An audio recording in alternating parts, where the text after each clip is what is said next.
Shalom bien-aimés dans le Seigneur, merci infiniment pour votre fidélité à cette émission. Que Dieu vous bénisse, qu'il vous fasse encore de bien. Aujourd'hui, dans le cadre de cette émission, nous recevons le révérend Bishop Maf Mantoui Dissoni de l'église selon le cœur de Dieu. Il est un canal par lequel Dieu a choisi pour vous bénir. Suivez.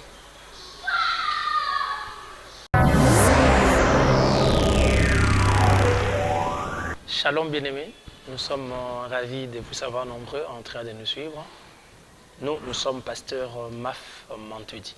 Nous avons une portion de la parole du Seigneur à partager avec vous. Nous pensons que nous serons tous bénis parce que Dieu a quelque chose à nous communiquer. Il sera question pour nous de réfléchir avec vous dans le livre de Éphésiens chapitre 2. On va lire le 11e verset.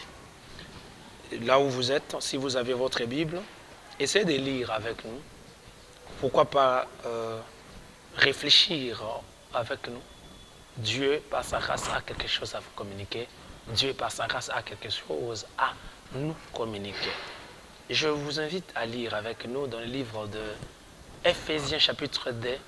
On va lire le verset 11. La Bible dit, « C'est pourquoi vous, autrefois païens dans la chair, appelés incirconcis par ce qu'on appelle circoncis et qui les sont en la chair par la main de l'Éternel. Souvenez-vous, vous étiez, le verset 12, bien entendu, souvenez-vous que vous étiez en ce temps-là, sans Christ, privés du droit de cité en Israël, étrangers aux alliances de la promesse, sans espérance et sans Dieu dans le monde. Vous comprenez, mes bien-aimés frères et sœurs dans la foi chrétienne, l'écrivain de cet épître aux Éphésiens, il est en train de nous expliquer notre position actuelle par rapport à celle qu'on avait avant. Vous allez comprendre avec nous chaque fois qu'on réfléchit sur le présent, on fait appel d'abord au passé pour bien préparer l'avenir. Lorsque tu regardes ton présent, on fait souvent appel au passé juste pour comprendre qui tu étais, ce que tu faisais et par rapport à ce que tu es maintenant, et ce que tu envisages faire dans l'avenir. Mais il est en train de dire quelque chose de très important que je vais partager avec vous pendant ces quelques minutes que nous avons. Écoutez son affirmation. Il dit, souvenez-vous que vous étiez en ce temps-là sans Christ, privés du droit de cité en Israël, étrangers aux alliances de la promesse, sans espérance, sans Dieu dans le monde. Vous savez, quand quelqu'un dit, souvenez-vous que vous y étiez sans Dieu, sans Christ, soit parce qu'il remarque que vous oubliez ce que vous y étiez,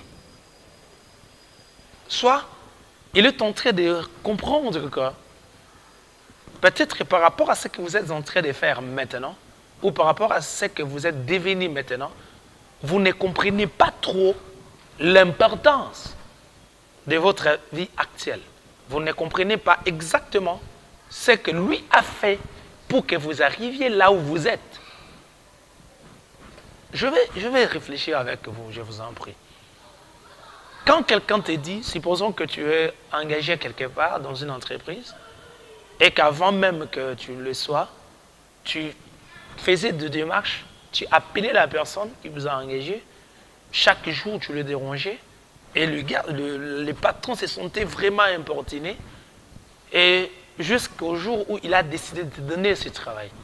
Maintenant, en te donnant ce travail, tu ne fais pas exactement ce qu'il attendait de toi. Je te dis bien. Et tu ne fais pas exactement ce que tu lui avais promis de faire.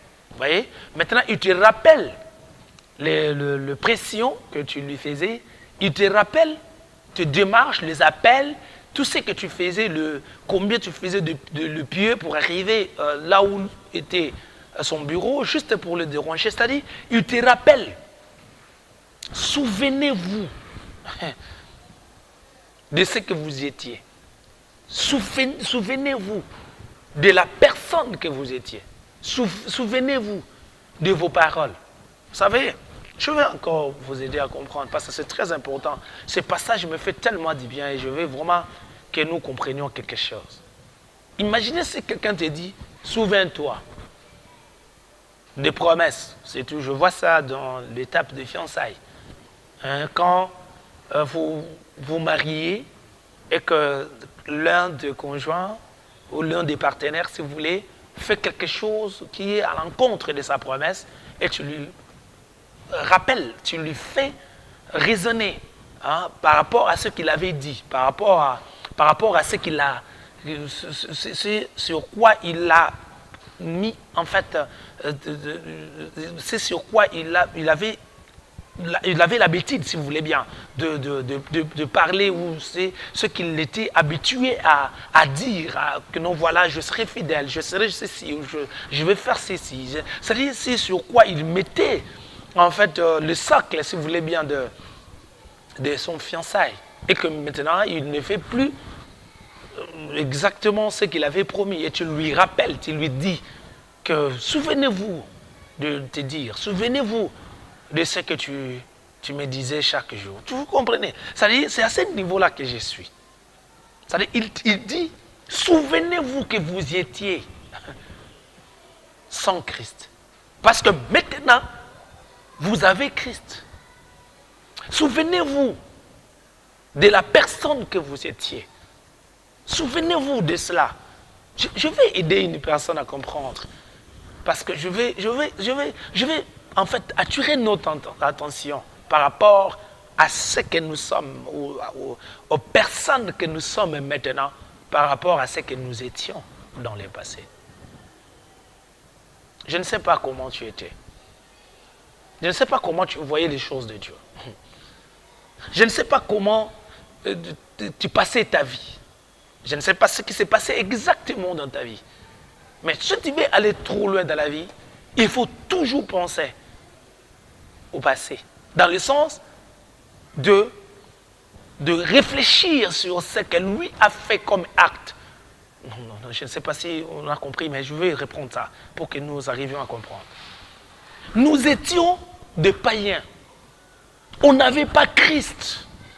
On n'avait pas droit. On n'avait pas de promesses. Mais quelqu'un, en nous regardant, il a pensé que lui, il devait faire un travail pour que nous arrivions là où nous sommes maintenant. Nous n'avons pas forcé ce monsieur. Lui-même, il nous a regardés dans l'état que nous étions. On ne représentait absolument rien. On n'avait pas Christ. On ne représentait rien. On n'avait pas de droit de cité. On n'avait pas de promesses. On n'avait pas de droits. On n'avait pas d'autorité. On n'avait absolument rien. Mais lui maintenant, sachant que nous ne pouvions pas arriver nous-mêmes, nous ne saurions pas arriver nous-mêmes, il a fait un travail. Il s'est donné à la croix. Il s'est sacrifié. Il a payé les prix que nous ne devions pas, nous ne saurions pas payer. Il a payé ses prix. En payant ses prix par son corps, en se donnant à la croix, et il vient nous donner le résultat de ces prix. Souvenez-vous comment tu étais manipulé par les esprits impurs. Souvenez-vous comment tu étais manipulé par les choses spirituelles du monde de l'ennemi. Souvenez-vous combien tu t'es battu pour manger, même pour manger, tu t'es battu pour les faire. Mais Dieu, par sa grâce, il t'a donné quelque chose que tu ne deviez pas, que tu ne devais pas obtenir par tes propres forces. Il t'a donné quelque chose, même si tu déployais tes forces, que tu ne saurais même pas obtenir. Mais lui, il a fait cela pour toi. Et il te dit, souviens-toi de celui que tu étais. Vous savez, mes bien-aimés dans la foi chrétienne, excusez-moi de partager ceci avec vous. Nous ne pouvons pas aller trop loin si on ne pense pas au sacrifice du Seigneur. Vous savez, vous lisez la Bible régulièrement, je sais. Avez-vous déjà réfléchi même une fois sur ces passages d'Apocalypse qui dit que lorsque le Père a demandé qui est digne d'ouvrir ses livres et d'en rompre les sceaux, et que personne ne fut trouvé digne de le faire. Avez-vous déjà réfléchi sur ça même une fois? Qu'on a demandé aux anges et personne ne fut trouvé digne. On a demandé aux vaillants, aux héros, personne ne fut trouvé digne. On a demandé aux élites, personne ne fut trouvé digne. Et l'apôtre plaire. Parce que quand il regardait que les choses ne marchaient pas, et que personne ne se laissait digne, personne ne pensait à nous, personne ne pensait, même une fois, se sacrifier à la croix pour que nous soyons sauvés. Personne. Et on est descendu ici sur cette terre. Le Père a demandé, il a posé la même question. Qui sera digne? Qui peut ouvrir ses livres et en rompre les sceaux? Personne ne fut trouvé digne de le faire. Personne. C'est-à-dire, toutes les catégories de gens, personne. Jusqu'à ce que l'agneau immolé s'est laissé lui-même. Lui-même, il s'est laissé. Il s'est donné en sacrifice. Lui-même, il s'est donné en sacrifice. Il a accepté de mourir à la croix pour nous. Mon Dieu, il a accepté de mourir pour nous.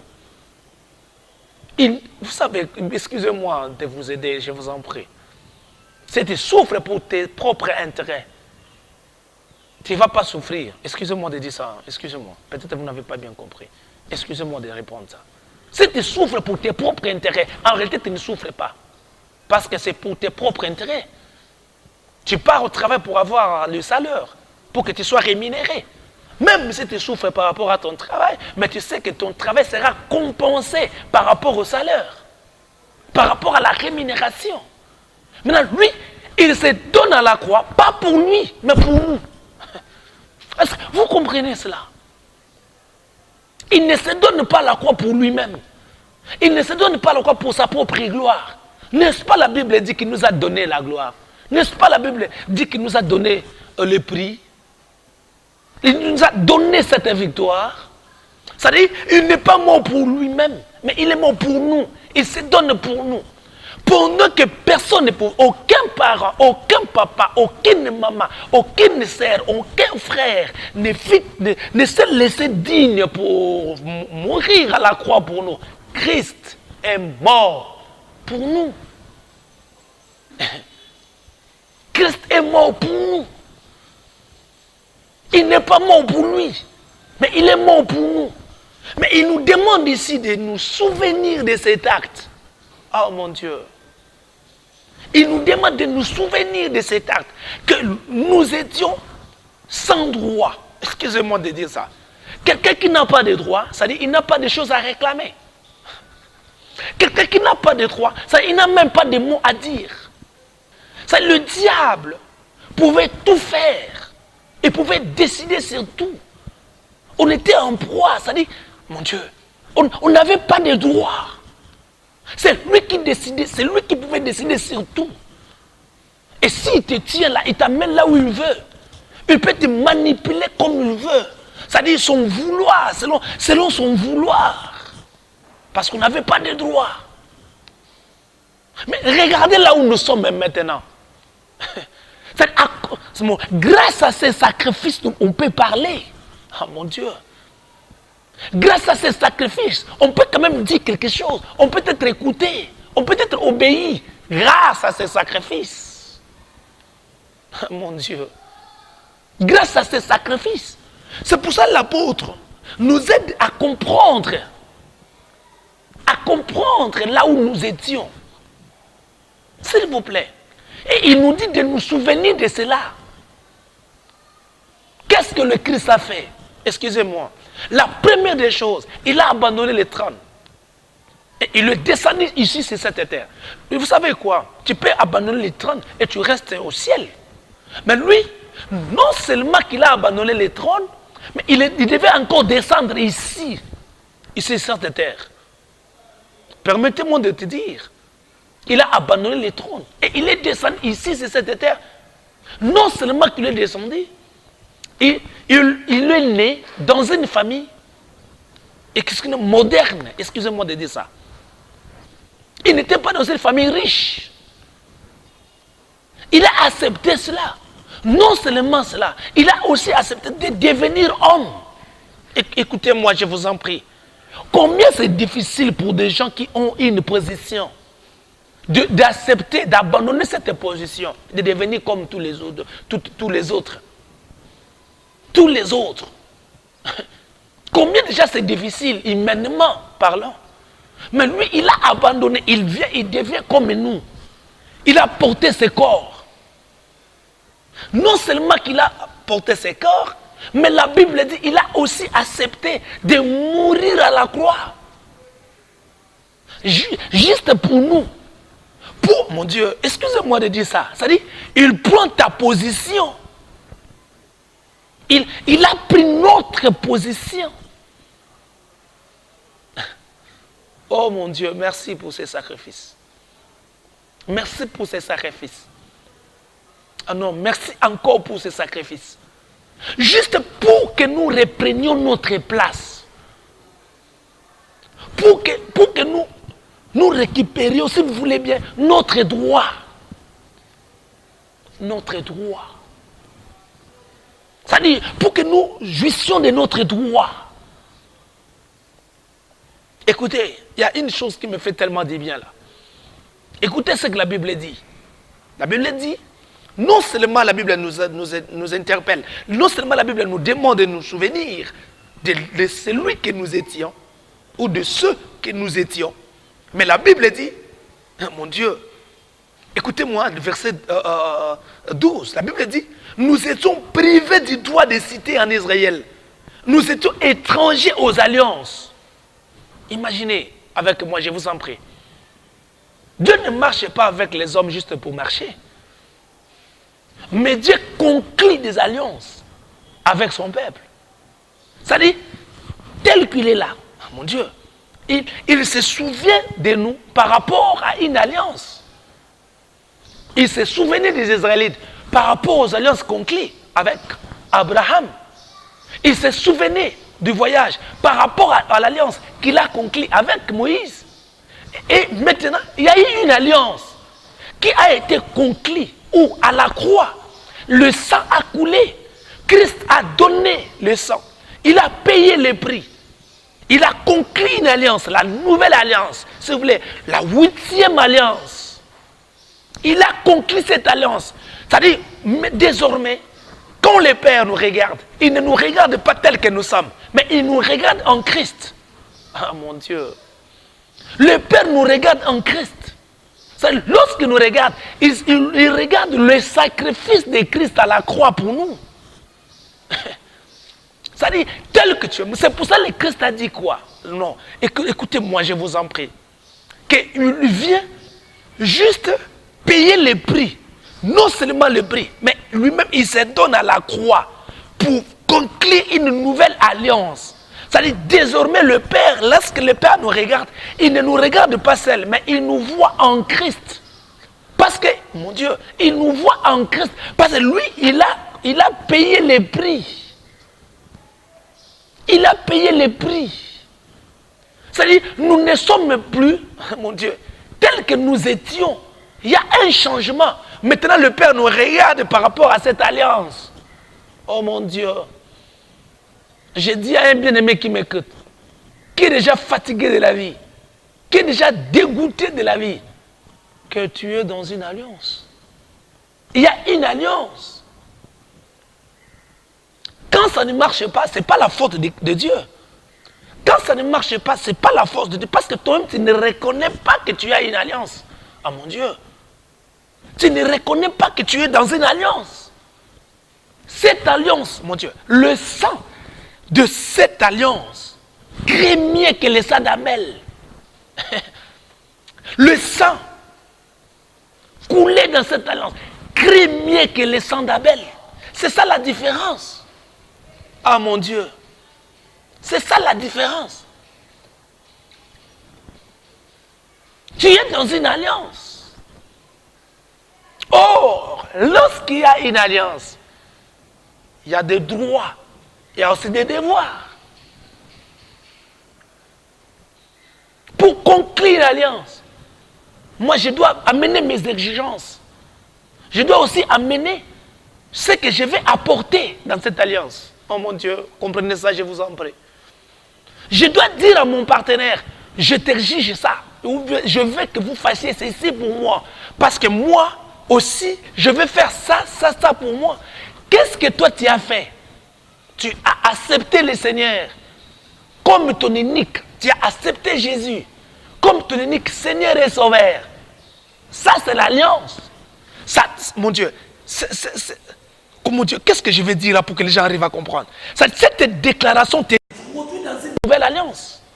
Quand tu acceptes le Seigneur, tu es introduit dans cette nouvelle alliance. Maintenant, il fait quoi? Lorsque tu fais cette déclaration, il vient avec son Père habiter ta vie. Si vous voulez, habiter dans ta vie. Faire une demeure en toi. Oh mon Dieu. Je dis à un chrétien qui m'écoute que tu ne marches pas seul. Depuis le jour où tu as accepté le Seigneur Jésus, comme ton unique Seigneur et Sauveur, oh mon Dieu, il marche avec toi.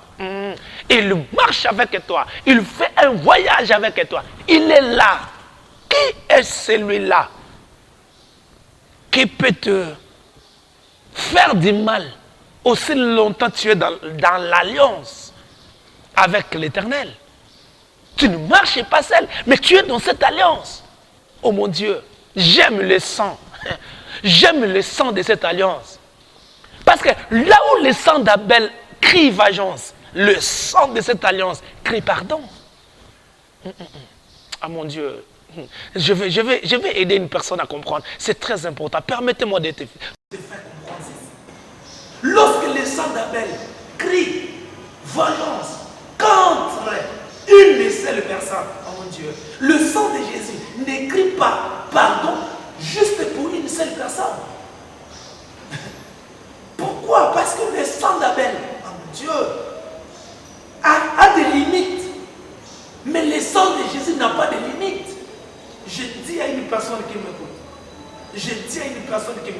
oh mon Dieu, le sang de Jésus va crier pour toi. Le sang de Jésus va crier parce que tu es dans cette alliance. S'il vous plaît, tu n'avais pas d'alliance, mais maintenant tu as une alliance. Tu n'avais pas d'alliance, maintenant tu as une alliance. Tu appartiens au très haut. Tu appartiens à Christ. Maintenant, qu'est-ce que cette alliance fait? Parce que c'est très important. Nous étions privés de quelque chose, mais maintenant, nous sommes dans des droits. Nous sommes dans le droit. On peut réclamer quelque chose. On peut demander quelque chose à Dieu. Si ça ne marche pas, je peux rappeler à mon Père qu'il y a quelque chose qui ne marche pas. Si ça ne fonctionne pas, je peux dire à mon Père, non Seigneur, il y a quelque chose qui ne va pas. Répare. C'est dans cette alliance-là que nous sommes. Mais qu'est-ce que l'alliance fait? Écoutez-moi. Je vais lire ça avec toi. Romains chapitre 2, verset 12. Là où nous sommes. Écoutez, la Bible dit ceci. Oh mon Dieu, c'est très important. Souvenez-vous que vous étiez en ces temps-là sans Christ, privés du droit de citer en Israël, étrangers aux alliances. Mais l'alliance, elle a fait quoi? L'alliance rappelle à Dieu mes promesses. Rappelle à Dieu mes promesses. Qu'est-ce que lui, il a dit? Il a dit qu'il n'aura pas de stérile en Israël. Il n'aura pas de stérile en Israël. Mon frère, ma soeur, s'il y a quelque chose qui te dérange, s'il y a vraiment quelque chose qui te dérange, Si tu n'as toujours pas d'enfant, écoutez-moi, j'ai quelque chose à te communiquer là. Comprends ça. Mets ça dans ta tête. Réclame les enfants. Ils vont venir. Parce que lui-même, il a dit quoi? Qu'il n'aura pas de stérile. Oh mon Dieu. Que ta grâce te soit accordée. Que ton enfant te soit donné dans le nom puissant de Jésus. Qu'est-ce qu'il a encore dit? C'est très important que nous partagions cela. Non seulement que tu dois avoir ton enfant, mais il a aussi dit que par ses maîtresses, nous sommes guéris. C'est-à-dire, si tu es malade, croyez-moi, par le maîtresses de Jésus, tu es guéri. Mon Dieu, je dis à une personne qui m'écoute, réclame ta guérison. Parce que tu n'as pas la même posture que tu avais. Si tu n'avais pas le droit, maintenant tu as le droit. Réclame ta guérison. Que Dieu te donne une guérison. Que tu as tant cherché. Dans des hôpitaux. Dans des médicaments.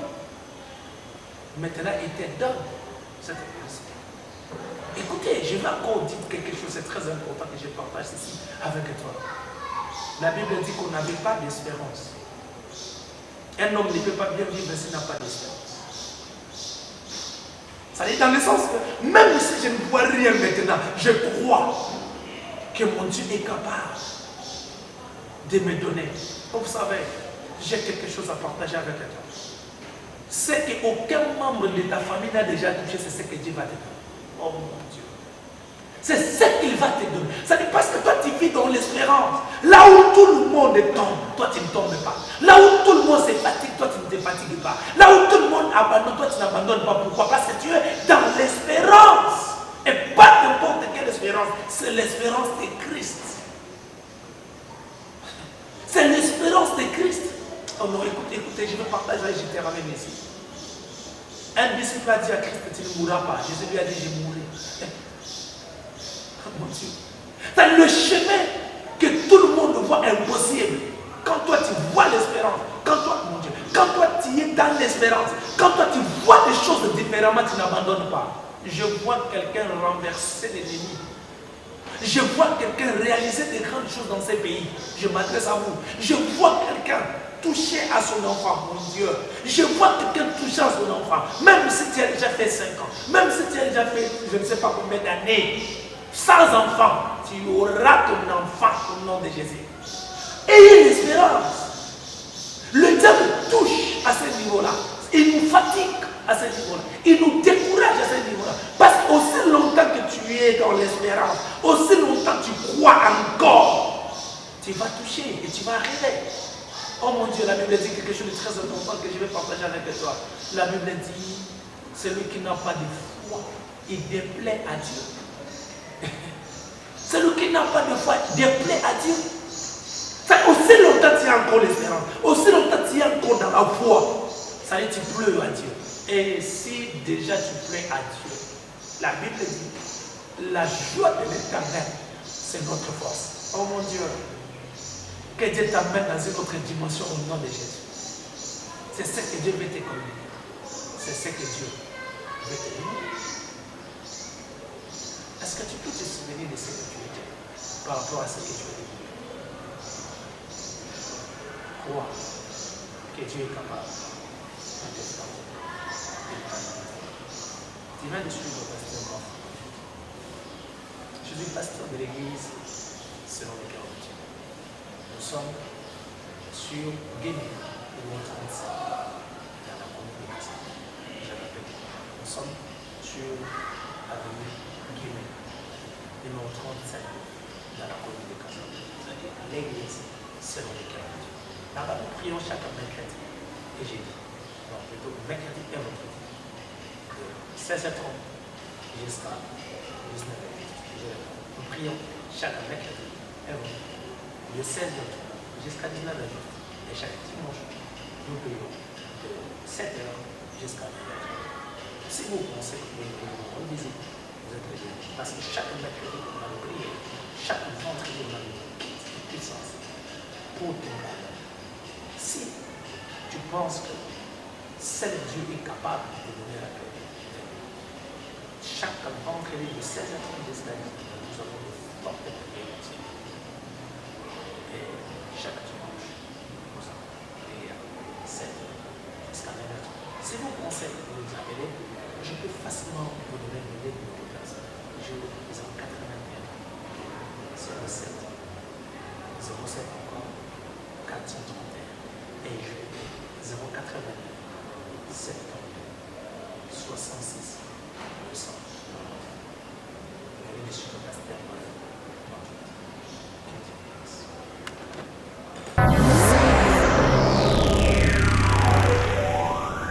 Bien-aimés dans le Seigneur, vous venez de suivre votre humble serviteur, le révérend bishop Maf Mantoui Dissoni de l'église selon le cœur de Dieu. Je crois que vous avez été énormément bénis par ces messages. Vous avez des problèmes qui nécessitent la prière. N'hésitez pas de nous contacter sur le numéro affichant au bas de vos écrans. Nous vous invitons à prendre part à nos programmes. Nous sommes là chaque dimanche à 7 h, le mercredi à 16 h 30 ainsi que le vendredi à 16 h. Merci, bye et à la prochaine.